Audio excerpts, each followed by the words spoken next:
stragglers, grab some coffee. Get some coffee before you come in. You have to have coffee at 1 Million Cups. So welcome to 1 Million Cups. Just quickly, by show of hands, who's here for the first time? Welcome, welcome. Our landlord is here. Everyone say hi, Josh.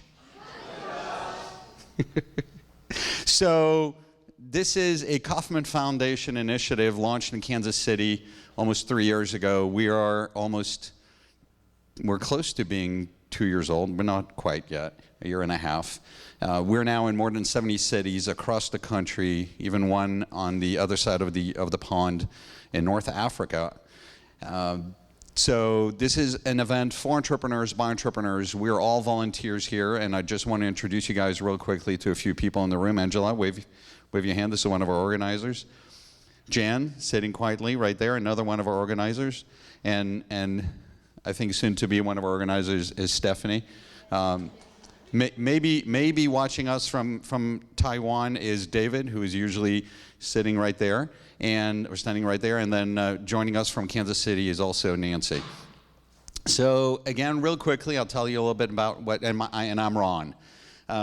While we're talking about this, social media is important, so go ahead and say hello to us on all the social channels, on Facebook, on Twitter. If you haven't liked us on Facebook, and some of you have not, and you know who you are, so please go on Facebook and like us and share this with other people. And real quickly, the format is very simple. This is not Shark Tank. It is a guppy tank environment. We're here to be constructive, not destructive. We're here to help the entrepreneurs. Everybody can poke holes, but it's harder to build and than destroy. So it's going to be a 6 minutes presentation, a 20 minutes Q&A. And what we ask of you is when we get to the Q&A side, just wait for the microphone so that we can record it, because it is being live streamed as we speak. And so without any further ado, one of our presenters today is actually coming all the way from Jacksonville, drove this morning to join us, and she can't wait to tell you her story. Are you ready? Let's welcome our first presenter, Alfies Clothing.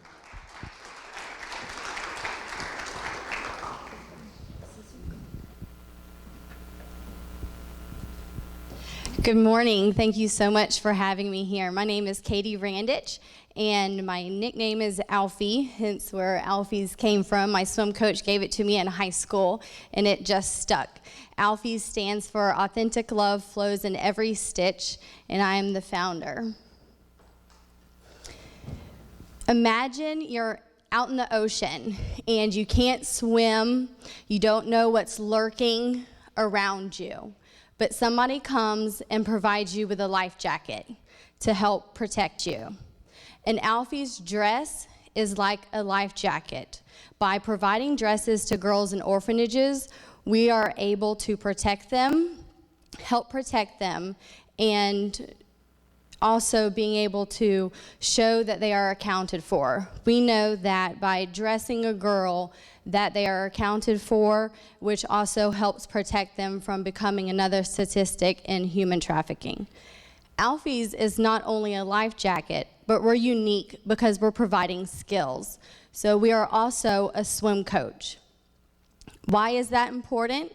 We're providing the skill in the trade of sewing so that they can provide for themselves. By equipping them with a skill, they are able to not only have the dresses to clothe them, but we are equipping them and empowering them with this trade so that they can provide for themselves, create a sustainable business, as well as build community. And we know through research, by doing that and providing those things for them, we can help protect them from human trafficking.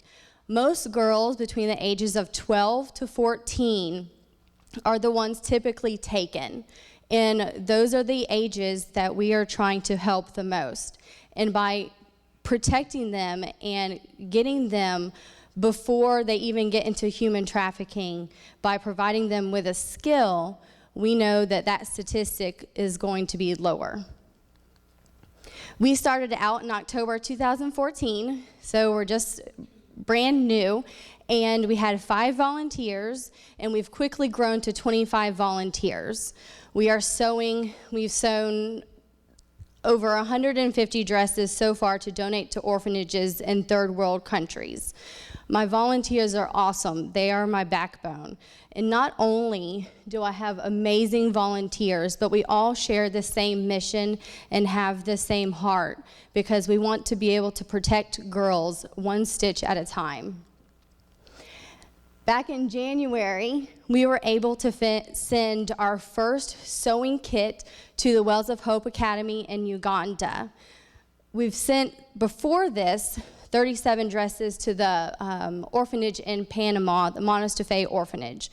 But this was our first real deal, big shipment that we sent. So it was 58 dresses, 2 sewing machines, fabric, supplies, and instructions to the girls at the Wells of Hope Academy. These are some of the girls that received our dresses. And if you notice the research that we've done, we know that they need, some cultures don't allow to have their shoulders showing. So we know that by research, some areas can receive the pillowcase dresses, and some areas have to receive the t-shirt dresses, both of which my volunteers are creating.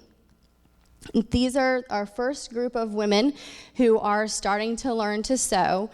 Alfies is unique, and we have very low overhead because everything that we're sending is being sent with mission teams.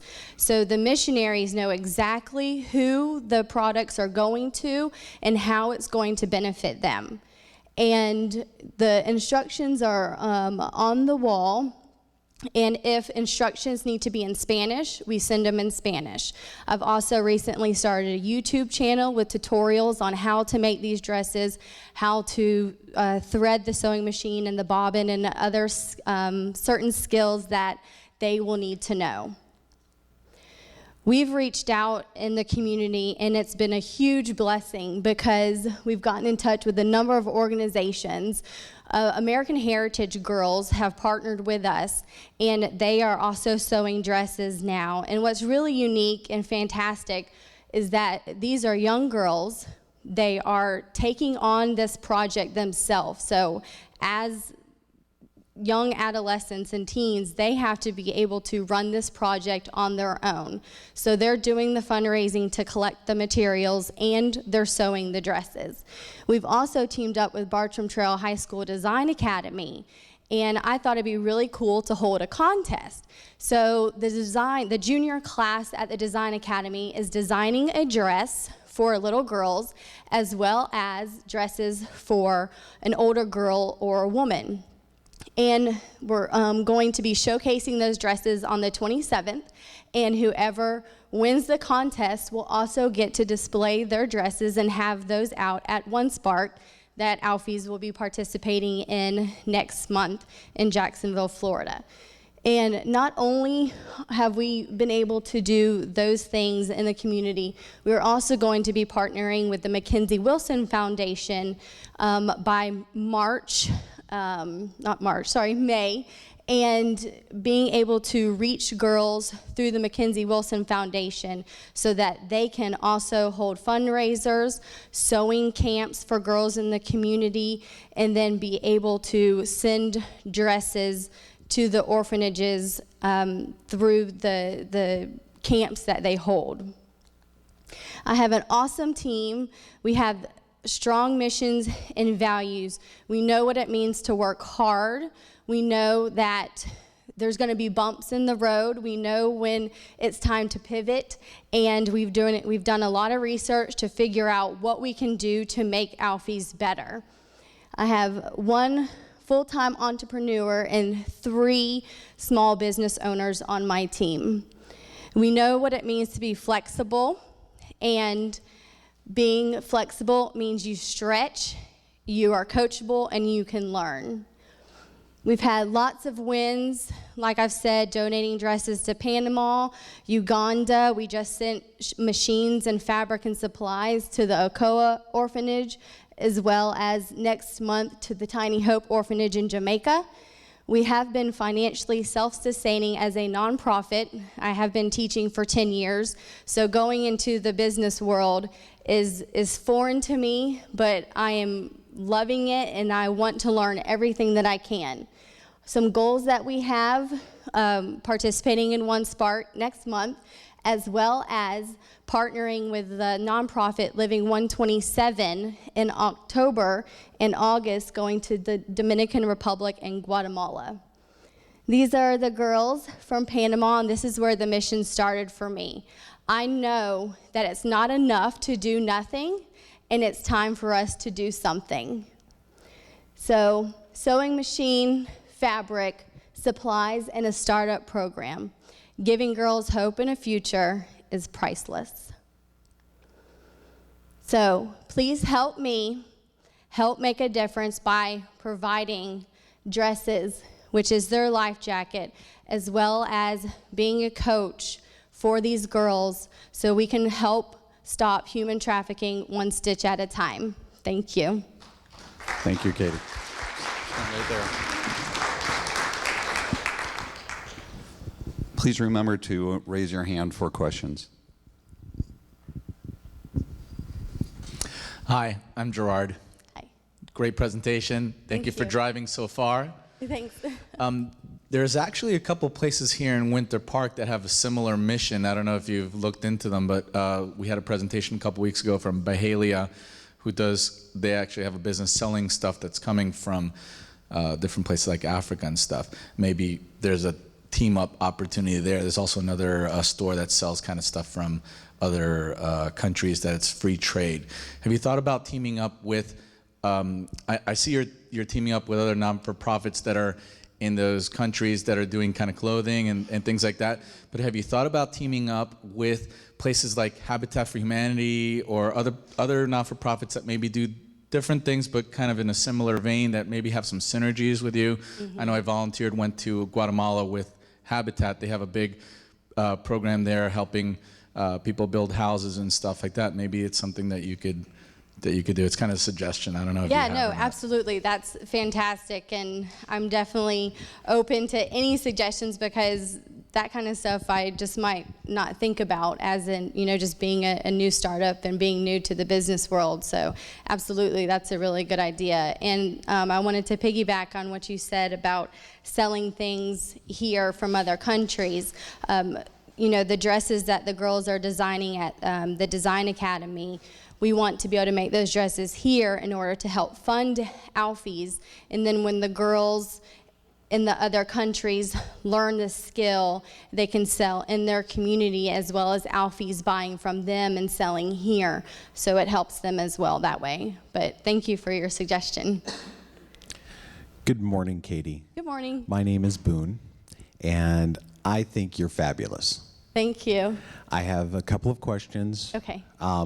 First, you said you are working with missionaries. Mm-hmm. Can you define that? Are you specifically staying to one particular faith? Secondly, what was the core start for you? What is that pivotal moment where you said, God, I got to do this, or what that is a key component in your heart and in your pitch that is missing. And I love you enough to say that, but Thank girl, you. You are fabulous. Do not give up. You are loved and not alone. Thank you. I appreciate it. Actually, I was in Panama this past June, and when I was there, I realized that there was such a vulnerability in these girls and in this lifestyle. And in high school, I learned how to sew. My grandma taught me how to sew, and so while I was there, I thought, I can make dresses. This is something very doable. And I didn't want to be another person that just said, oh, somebody else will do that. And so I went, while I was there and thought, there has to be more. And so I read this book called When Helping Hurts. And it's not enough just to supply a material product, but actually being able to supply them with a skill, just like if you give a man a fish, he can eat for a day. If you teach him how to fish, he can eat for a lifetime. And so I really wanted to instill that in the girls, in the community, and then I knew that globally there was such a vulnerability in girls everywhere, even here in the States. So Panama was really where this started for me, and when I got back, I just knew, and I husband, and that what I was doing. I mean, this had to be it. And as far as the missionaries, it's just really who I've been coming in contact with, and I've just reached out to them because, like I said, it's low overhead. I don't have to pay for shipping. They take all of the supplies when they go on the mission trips, so I'm not having to pay for shipping. But you know, I really want alfies to be globally, where like maybe organizations, Habitat for Humanity, schools that are needing to have, you know, community service hours, kids, anything where girls are being taught that they are loved and valued and they can, you know, do something. So in addition to using volunteers here in Florida, have you thought about training victims of sex trafficking or at-risk women to do the sewing here and providing them with employment? Well, what's really amazing is there's a business in Jacksonville called Rethreaded, and their tagline is, "We're sewing a new story." And the founder's Kristen, and she takes women that have been in human trafficking and provides them with the skill and teaches them so that they can provide for themselves and not be part of human trafficking. So I'm kind of on the flip side of her, where I'm wanting to start reaching girls at a young age so that we help prevent them from even becoming part of human trafficking. But Kristen and I know that at some point we'll be able to come together, and with our powers combined, we'll just do amazing things. Okay, right here. You'll see a little note from me. I went to your site last night, and then I bore witness to what the mission was and where you're going. There's a number of people that want to connect you to. Right here in Altamont Springs, there's a gal that actually has a home that she's renovated for those that are being taken out of the life, is what she calls it, but those also for the human trafficking. And when she built that 2 years ago, there were only 28 beds in the United States for people coming out of human trafficking. So Jessie Maley, you want to meet her. She has a company called Mattress Models. Want to introduce you to a Dr. Dahan Sharif in Sierra Leone. I coached him to go speak to the president of that country. The country gave him a 100,000 square foot facility that was 90% complete for $1 a year lease. He's looking to add businesses. He's attracting in microloans. So he has a school there, and he has a New Hope Medical Center. Amazing. So there's a list I could go down. Okay. So, you know, looking forward to sitting down and talking to you. Thanks. Yeah, hi, my name is Teresa, and I just want to say your enthusiasm and mission is so impressive and so exciting. My questions are strictly for clarification. Okay. How does this activity that you're offering to the kids, how does that affect their vulnerability to human trafficking? Well, before alfies, most of the girls, excuse me, most of the girls, when they hit 12 years old, they're not going to school, they're not provided any skill, they're either stuck just making babies, or they are sold into sex trafficking because they're not provided a skill, so that's the only way that their family can get money. So by providing them a skill with, like the trade of sewing, they won't have to be in either one of those positions. Understood. Does that answer your question? And yeah, if I could ask one more. Yeah, it does. Okay. It does. And if I could ask, the sites, the orphanages, do you select those bearing in mind that these are regions that are like vulnerable to human trafficking? How do you select? Mainly been selecting through where where my church is going, the organizations that they're going to, the missionaries in these third world countries, that a skill is needed. Sometimes you're not only protecting them from human trafficking, but you're taking them out of, severe poverty and just bringing them up to poverty. So being able to do more research into certain areas, making more connections, that's really what we're trying to do right now. Thank you. Hi, Katie. I'm Lynette. I think it's awesome, too, that you're Thanks. doing this. I just had a question. Are you working currently with grant writers? You said you had nonprofit certification? I do have a nonprofit. I have not worked with any grant writers.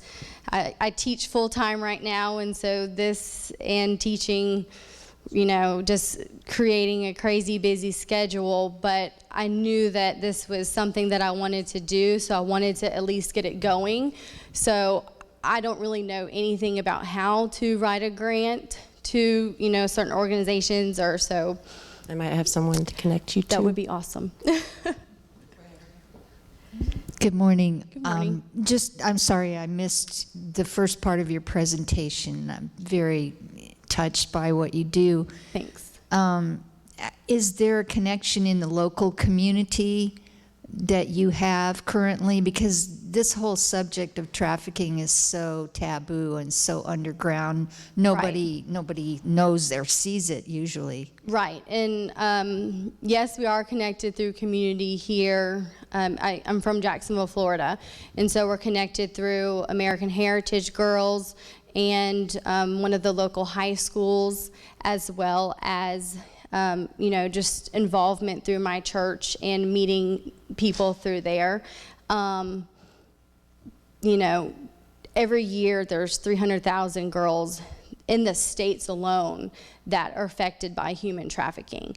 So being able to have this on a global level is really what's important, and what drives me is that I want to be able to help third world countries, but I have a 6-year-old daughter too that I want to be able to teach that she's loved and valued, and that anything that I can do to protect girls and empower them is key. Good morning. You have a great mission. I was just wondering, where is the funding coming from right now? Where do you see the funding coming from moving forward? We've been super blessed, and most things have been donated, machines and fabric. We've had a couple of fundraisers, so everything that I've had to purchase for a startup business, I've been able to pay off because of the fundraisers.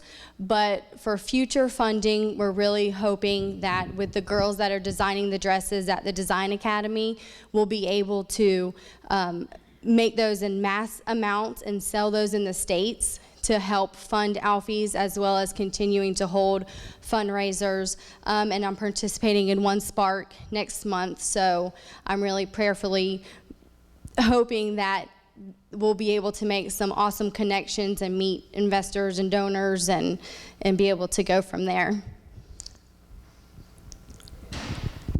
I have a question. The skill of sewing, I love it. I think it's great. And it's a question and a suggestion combined. How are you helping them to monetize that skill? Because I can see sewing on a sewing machine, unless they just start becoming designers or those kinds of things, how does it grow into a career for them? And I would think the suggestion I would make is find a designer, a corporate sponsor, another clothing line, something that mentors these girls into real jobs. So it's a question and a suggestion. Okay, so by starting the skill of learning how to sew, it could really take them anywhere. Knowing that skill, they could connect with people that can give them a job, or it could lead them into another path.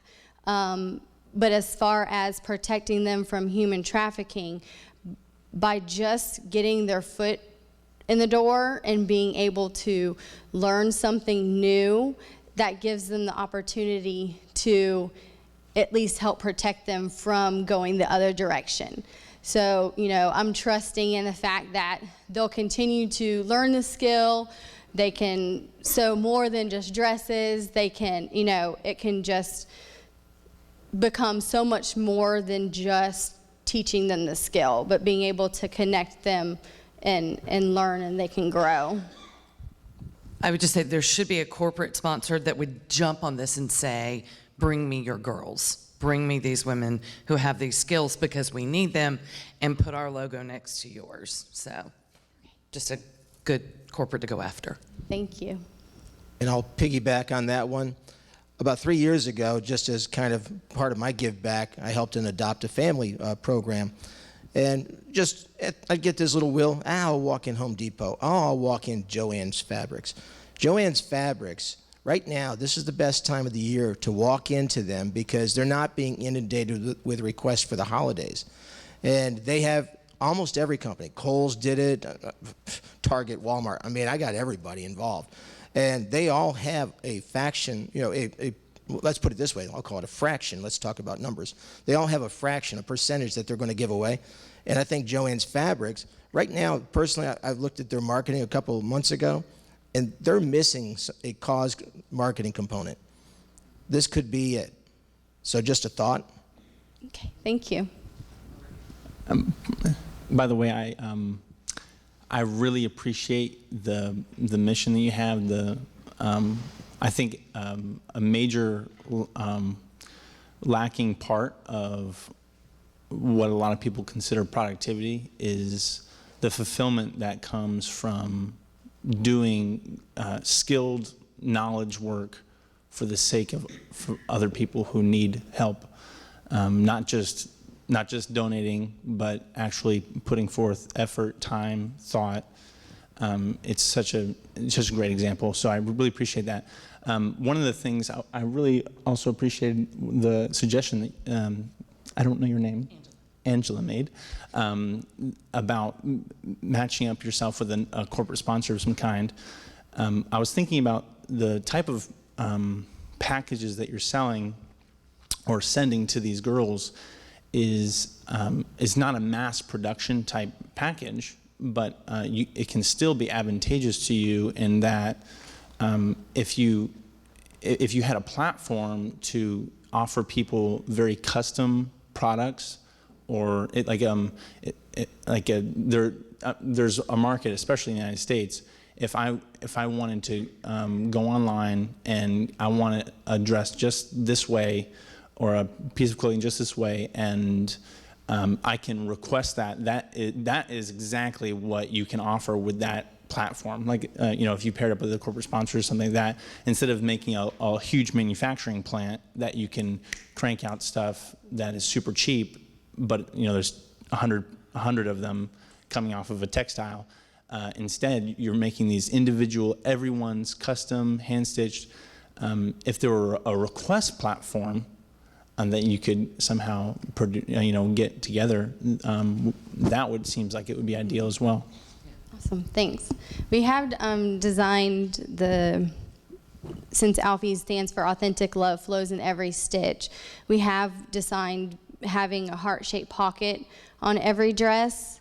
One of the girls who started sewing for me is a senior at Flagler, and she came up with that idea, so I can't even take it. She's awesome. But it's amazing how everything has just kind of fallen into place, but I really like the idea of it being unique and taking that kind of platform. So Katie, we are at the end of the presentation segment, and in the tradition of 1 million cups, my question to you is, what can we today as a community do to help you in moving your story forward and helping you in your journey? Pray for me and my mission, and also just help me make connections through obviously a lot that I have in this room today, and just tell people about alfies, send them to the website, Facebook, Twitter, whatever it is, but just connecting people. And I know sometimes people feel very vulnerable in asking for things, but I think it shows that you're truly passionate about something when you ask and you find that people really want to help. So just getting it out there. Thank you so much.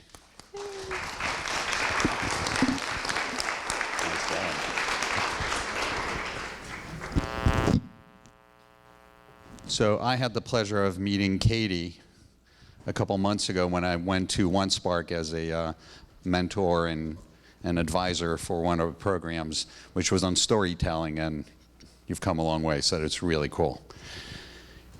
A few things relating to housekeeping before I forget. Next week, we will not be here. You're welcome to come, but we will not be here. A bunch of students looking into getting into Rollins will be here, so you may feel a little bit out of place. But we will be about 3 blocks up the street, right next to Ethos Kitchen. It's called Winter Park Plaza, so please make a note of it. There will be a sign reminding you that you forgot, and then you go, oh, now you have to walk 4 blocks up the street.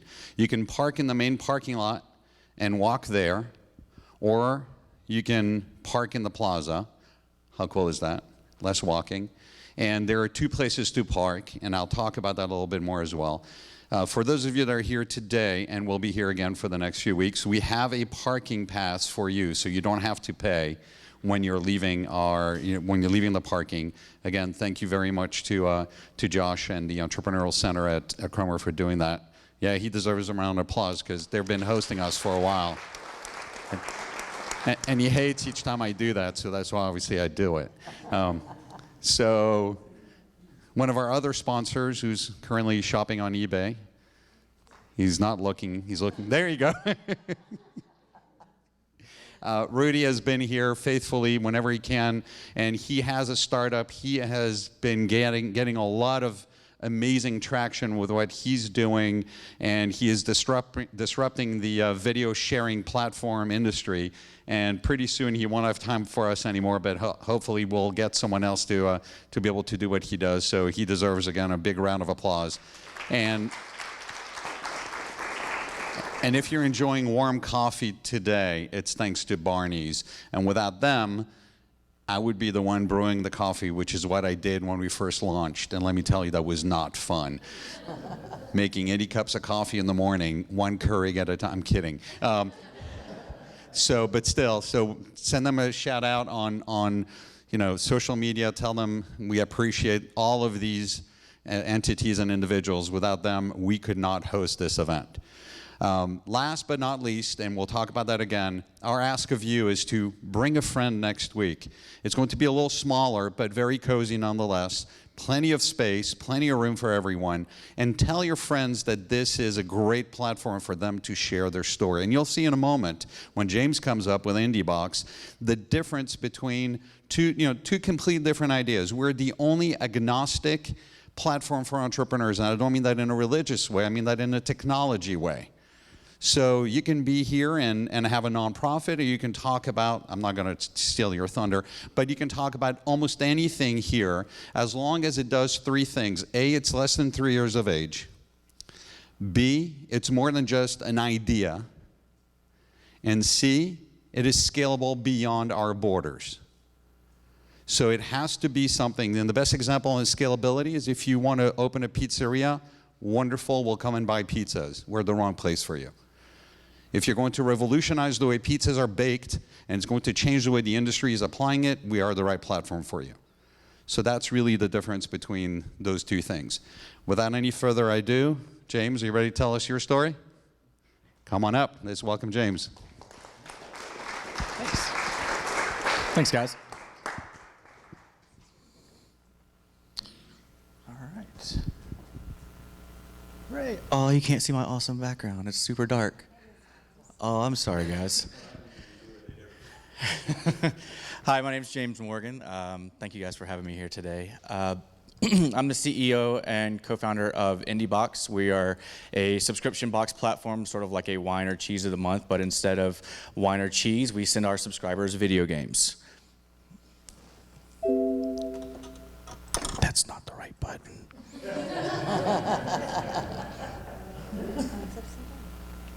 All right. Wait, which button did you push? That one? Perfect. All right. I know how to work technology, guys, I promise. Okay, so that's me. I'm James. That's a much slimmer picture from many years ago. I'm a husband and father of 3. I just recently, my wife and I welcomed twins into the world, twin boys, and which means I haven't slept since yesterday. I'm the co-founder and CEO of IndieBox. My background is basically business and engineering. I've spent the last 5.5 years working for a bunch of video game companies, including Warner Brothers, Elf Island, Skyparlor Studios here in Orlando, Guerrilla Games in Tampa, and then also started off at Switchblade, which was also called Blue Orb back in the day. After 5.5 years, I decided that I'm tired of moving around the country every year, and the stability there's a lot to be desired. So I went into a more business software approach and started working on a SaaS offering for basically billing transactions. So after one really bad year of that, realizing that wasn't what I wanted to do, I did what anybody that is disgruntled in their job would do, and I thought of a different company that I could start on my own. So me and 2 other guys that were also disgruntled at the time and wanted to move on had an idea in September of 2013. The idea was that we would start a streaming platform for video games, so like Netflix for video games. Cool idea. Unfortunately, there's a lot of companies out there like Steam, Sony, Microsoft that have tons of developers underneath their belt that at any point they wanted to do the same thing, they've already got all the connections. They're already made. So they could offer a very lucrative platform with tons of resources to throw at it, and we'd be out of business. So we came up with a new idea, and we sat down for a very long time and thought about what the games industry was missing. And the games industry right now, if you're an indie game developer, you have one way of getting your game to people. You're going to let them download it. That is it. When you are a gamer and you want a new video game, you'll either boot up your console or you'll go online to Steam, Humble Bundle, GOG, Desura. There's basically 5 websites, and they're all vying for that one download. And they do it in very different ways. They'll either have very deep discounts, or they'll offer, bundles, things of that nature to kind of lure customers in. But they're all fighting for that one purchase. So the idea was, how can we offer something completely different? And that's when the idea of IndieBox came along, because we offer a physical product, which is not something that indie game developers have the opportunity of basically doing. If you're an indie developer, it means you're basically independent and you don't have a publisher behind you getting you into Target and Walmart, that kind of thing. There's no physical product whatsoever. So we want to be that for indie game developers, which is multi-million-dollar business right now. So we came up with a game plan. We had everything in order. We knew that we were going to start spending a lot of our time doing this. And the 2 co-founders and I were all we had children or we had children coming on the way. So we went on what I call Spouse Quest, which is getting the spouse to agree to let you take all that time to do a startup. You can see it took a whole month. That's a lot of please, baby, please. And we finally got everyone on board and got everyone to agree that when we have free time, it's going to be spent on this startup because we really believe in it and there's an actual opportunity here. So from December on to March, we worked on our website, we worked on our billing, our product samples, everything you can think of that goes into starting an actual site, or starting an actual company that's going to be public facing. And then April 1st, great day to launch, we launched IndieBox. And so we started taking orders. And so how did we pitch that to people? We had no product to speak of, really, other than just some samples. And so basically what we said to people was, how many of you have ever owned a video game console? By show of hands, who has owned a video game console? That's so awesome. So I'm 33, and when I was a kid, that's me. My brother, not that person. That's actually not me, but it's a theoretical me. I was super excited about video games when I was a kid. I would often go to stores and go up and down the aisles looking at the boxes. I would, if you're a Toys R Us kid, you remember flipping over every single one of these plastic things, looking at the back, and if they didn't have it turned the right way, you're upside down looking at it. Not very fun, but that's what we had back in the day. There wasn't like glass cases where you had to ask an associate to look at things. I lived for this feeling right here. This is a Nintendo game box with a Nintendo cartridge in it, and you can see some papers in there. But basically, before the internet, we had GamePro magazine, Nintendo Power, and that was basically your window of information. You didn't have unboxing videos. You didn't have marketing machines telling you every single thing that's going to be included in your purchase. It was just, here's this awesome game that's coming out. You saw an ad for it in a magazine or on TV or something, and you went to the store and you judged every single box, or excuse me, every single game by the screenshots on the back of the box, or the marketing jargon on the back. And that was it. That's how you judged if a game was going to be fun. And once you got that game, you immediately were in the backseat of your parents' car, you're tearing open that box, you're reading the manual cover to cover, and everything else that's in that box, you're reading it or checking it out, you're just hyping yourself up for the game. Unfortunately, in the constant effort of profit margin, that experience no longer exists. Unless you want to pay $150 to $200 for it. So right now, when you go to a store like Walmart, Target, something of that nature, you get a DVD case. It contains a disc and a half sheet of paper that tells you how to hold a controller. It's kind of lame. So we thought, why not bring back the video game box? So that's how we ended up selling to customers. In our first month, we did a game called Teslagrad by Rain Games, and we created 250 boxes. And we knew that we wanted to create more than what we had subscribers, so we could sell them in an online store afterwards. We are a subscription box, so at the time, we were doing complete mystery. You didn't know what game it was. So people were kind of hesitant, especially not ever having a product shipped before, and we understood that. And we ended up having 150 subscribers in our first month. Not too shabby. The average revenue per subscriber, because we were offering discounts, like please trust us, was about $13 a month. The average cost of goods, not including any assembly labor or anything that we would like to get paid other than ramen, was about $14.50. So we lost money. It's unfortunate, but it happens. And we sold 50. We gave 50 away to people, or we took some for our own to kind of keep for, just kind of record-keeping purposes, that kind of stuff, and press and all that. So we put 50 up in an online store, and they sold within a couple hours at $25 a pop. Now, our subscription service is actually between $16 and $20 a month. So we sell our extra copies at a premium. For those that don't like the mystery aspect, you can still get the games. You're just going to pay a little bit more for it. We used all the money that people subscribed for to make our first box. So we didn't have any starting capital, really. We were all kind of just broke, making it paycheck to paycheck, and we just had a dream. Rain Games did not make any money off of this. They basically said, you can give away our game for free, make really cool things. Unfortunately, you can't really see what's in here, but we did a full-size poster that was kind of folded, color manual. We did a 4-button pack where there's like these little buttons that you can wear. Stickers. We did a paper craft where you can kind of put together the main character in the game in sort of like a model format made out of paper.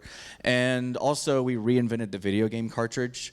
Instead of a Nintendo cartridge or something to that effect, you actually have a USB, and that's what we did. So we sold out completely. We've been sold out for a long time. We found one the other day on accident, just cleaning up our space, and we auctioned it off for the developer, and it sold for $275. So that was really cool, and it just goes to show people like those experiences. We've now shipped 10 games. We're about to ship our 11th. You can see all the different types of games that we've done. You can see kind of our progression of how we've kind of gotten better and bigger and stuff like that with our game boxes. Lots of great developers that we've worked with, including Double Fine for Brutal Legend, which is the Jack Black game. Say that again? Oh, okay, hurrying up. All right, so where are we now? We have 1,250 subscribers in 9-10 months. Last month we did 4,600 in sales, 16,000 at PAX East last weekend, just in sales and subscriptions. We had a round of investors through Indie Fund that helped kind of give us more gasoline for our engine to keep doing bigger and better things and actually get paid. So we're paying employees now, we're paying our developers, which is awesome. We are running, after the second month, we're profitable now as far as getting developers a cut of everything that we do. We have an active community and affiliate system, and developers are actually reaching out to us. So now we have a reputation where we're not begging for developers, they're actually coming to us, which is really cool. Where are we going? We are showing about 20% month-over-month growth right now. We're starting a new private box model where we have Adult Swim Games, Devolver Digital. We have a few more bigger game companies that want to do boxes for their own communities, so that's really cool. We're also working with Kickstarter now to start doing reward fulfillment. We're outgrowing our current location. Sorry, Kunal. We're kind of taking over your space. And then we're going to be doing more conferences and free games through email and even more complex collectibles in the box every month. So what do we need now? A larger location, a few more subject matter employees like shipping, those kind of things, better equipment, a marketing budget, and basically, like I said, gasoline for the engine. It's moving quickly. We just have to try to keep up. And so that's kind of where we're at. Questions? Sorry, that was rushed.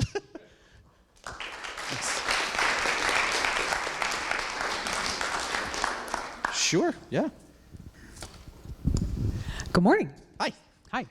This is so cool. My daughter's a gamer, big gamer. And I'm pretty sure she knows about you. And if she doesn't, I just sent her a text. I'm like, guess who's talking this morning? So thanks for doing what you're doing. Oh, thank you. Yeah, really. So can you go back one slide? Yes, ma'am. Please. Oh, yay, thank you. So what do you need, SMEs? What subject matter experts are you looking for? And when you get your marketing budget, what are you going to do with it? So the SMEs right now, we have a couple things that we're working on.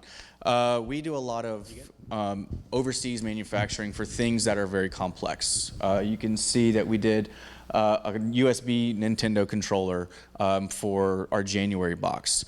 And so we couldn't find a place that actually made this in the States. We had to do it overseas. And so doing a lot of overseas stuff means that I'm up around the clock because they are an exact 12-hour difference, which means when most people are at 8 o'clock at night ready to wind down their day, I'm starting my second shift. So having somebody that is well-versed in doing overseas manufacturing for our more complex items, that would help a lot. It also helps quality control as well. So we do a lot of really quick turnaround, and sometimes we just get bad product and we have to kind of pivot. So that's one thing. Shipping. We do ship worldwide. However, our international shipping prices are a little high. It's just a few dollars under the actual cost of the service, which really kind of dissuades a lot of people from subscribing. So we would love to have someone that's versed in drop shipping and that kind of thing that we can say, okay, go reduce by 30%. If you can do that, great. We'll give you another task. But that's what we're going to accomplish right now.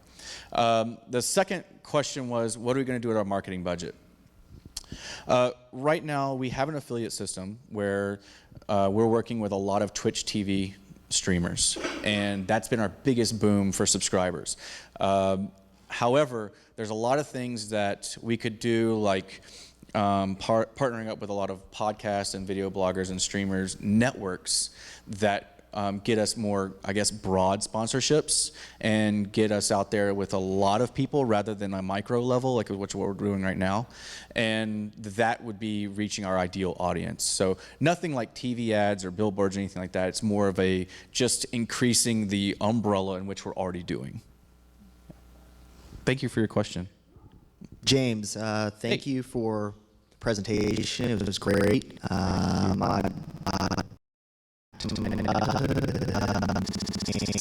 I'm 28, so I similar experience. Awesome. I commend you for your business model and all this stuff. Tech is a space that moves very quickly, so I'm sure you've had to pivot quite a bit. A couple of questions for you, though. Have you leveraged any of your developer relationships? You say that you've got developers reaching out to you now. Have you secured any exclusive deals, saying, hey, a developer produces how many games a year? Are they giving one of those to you exclusively to market? And another is, have you leveraged any of the local resources from the schools, mainly the business school across the street here at Crummer, or Full Sail or any of those schools for human capital to get your business off the ground? Okay, so the first question is exclusivities, something to that effect. We actually did the, let's see, I'll pull up. So Super Win the Game was the first game that we actually thought, let's ask the developer for something exclusive. Let's try to get something unique that they can't just download in, Steam or something to that effect. That is part of the game itself, not just collectibles, but actually part of the playing experience. And so the developer actually developed a 3D glasses mode. So the old red and blue style 3D, we shipped with those glasses in the box, and so you can wear them and play in this like anaglyphic 3D. But we're not really at that level of guaranteed sales right now where it's easy for us to make the argument that it's going to be profitable for them to give us exclusivity. But I mentioned Adult Swim. We're working with them to do some games now for them. Hopefully, we'll be the exclusive provider for all of their new games coming out. So that's the relationship we're working on right now as far as exclusivity goes. Schools in the area, we actually worked with UCF with their UCF Gaming Nights organization to bring them in to kind of learn a little bit more about the business and help with like the assembly and earn some extra money that way. I would love to bring those guys on and hire them eventually, just because they're very enthusiastic about the gaming community, and they're also very business minded, and they're hungry because they're not only going to school right now or continuing education in college, but they're using their extracurricular time to talk about their interests and how that relates to their education. So I would love to partner up with those guys eventually and do something a little bit more substantial than what we're doing now. But most of the partnering that we're doing with schools is just reaching out to different smaller student-led groups and have them come in and learn about what we're doing and help with the assembly process. Yeah. Thank you. I love that you guys. Or answer your question, and that you see for and you just give us to kind of base the workload, then that helps out a lot, but we can't afford it right now. So we're reaching that max capacity where we need that probably second round now at this point, the necessary people to help us grow to the next step. We're about to have a lot we can handle, and it's one of those like fulfillment issues. So for James, for alfies.